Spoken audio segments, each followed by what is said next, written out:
दोस्तों मैं एनपी सिंह स्वागत करता हूं आपका फिर से इसके फुलरिंग एजुकेशन पर। तो दोस्तों जिस प्रकार लोहे को नाम कमाने के लिए पिटना पड़ता है, उसी प्रकार विद्यार्थी को विद्या ग्रहण करने के लिए पढ़ना पड़ता है दोस्तों। तो आज हम बात करते हैं ज्योमेट्री में वृत्त कोण के बारे में। तो इसी को हम क्या बोलते हैं, प्रतिवर्ती कोण भी इसी को बोलते हैं, वृत्त कोण को।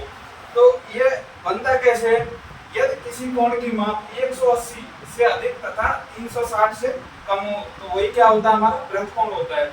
तो दोस्तों इसका फॉर्मूला क्या होता है, जैसे अगर थीटा का मान 180 से अधिक हुआ, यहाँ जो थीटा है इसका मान 180 से अधिक होना चाहिए और 360 से क्या होना चाहिए, कम होना चाहिए।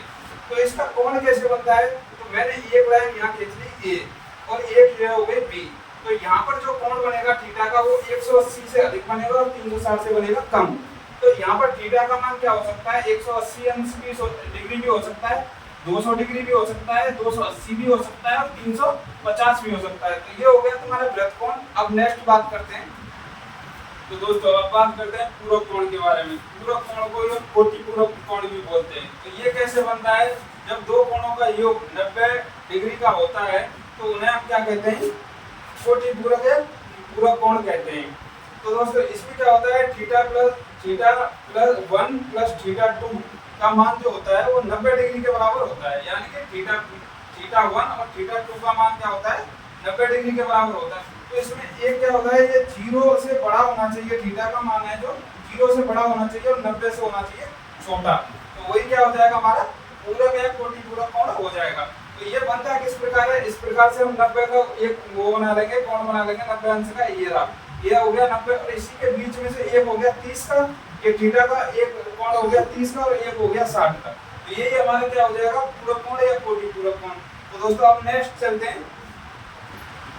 तो दोस्तों अब बात करते हैं हम समपूरक कोण के बारे में। तो समपूरक कोण क्या होता है, जब दो कोणों का योग 180 होता है तो वो क्या कहलाते हैं, समपूरक कोण कहलाते हैं हमारे। तो समपूरक कोण क्या होता है, थीटा 1 की वैल्यू प्लस थीटा 2 की वैल्यू होनी चाहिए 180 अंश के बराबर। इसमें क्या होगा, 90 डिग्री से थीटा का मान जो होगा वो 90 डिग्री से अधिक होगा और 180 डिग्री से होगा कम। तो यही हमारा कौन सा बन जाएगा, समपूरक कोण बन जाएगा। यही समपूरक कोण यहाँ देखते हैं हम किस प्रकार बनेगा। तो ये हो गया तुम्हारा सरल कोण, ये हो गया सरल कोण और यही सरल कोण के बाद हमारा इसी में से हम ये बन जाएगा तुम्हारा 70 डिग्री का कोण बन जाएगा, इधर बन जाएगा तुम्हारा 110 डिग्री का कोण। ये दोनों मिलाकर क्या हो जाएंगे 180 और यही क्या हो जाएगा तुम्हारा समपूरक कोण। दोस्तों आपको अच्छी तरह से समझ में आया होगा। अब नेक्स्ट चलते हैं। तो दोस्तों अब बात करते हैं आसन्न कोण के बारे में। आसन्न कोण किसे कहते हैं, आसन्न कोण एक ओवेनिष्ठ और एक ओवेनिष्ठ शीर्ष वाले कोण होते हैं। यानी कि आसन्न कोण में क्या होता है, एक ओवेनिष्ठ बिंदु होता है और एक ओवेनिष्ठ होता है शीर्ष। एक तो होती है ओवेनिष्ठ भुजा और एक होती है तुम्हारा ओवेनिष्ठ कोण होता है। ओवेनिष्ठ समांतर बिंदु पर दो कोणों के मिलने से एक कोण बनता है। तो ये क्या हो गया, कोण एक हो गया और कोण ये हो गया 2।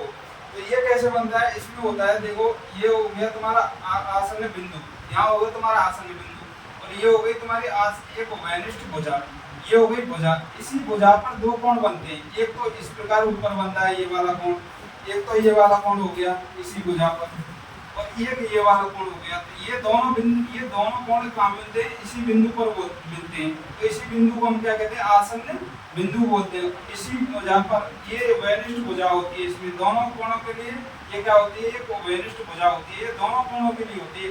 इस कोण के लिए भी यही होती है आसन्न भुजा, यही वाली, और इस कोण के लिए भी यही भुजा होती है आसन्न भुजा। तो इसी को हम इसलिए क्या बोलते हैं, आसन्न कोण बोलते हैं, क्योंकि इसमें एक ओवेनिष्ठ भुजा होती है और ओवेनिष्ठ बिंदु होता है, उसी से मिलकर दो कोण बनते हैं। एक कोण ये हो गया ऊपर और ये कोण ये हो गया।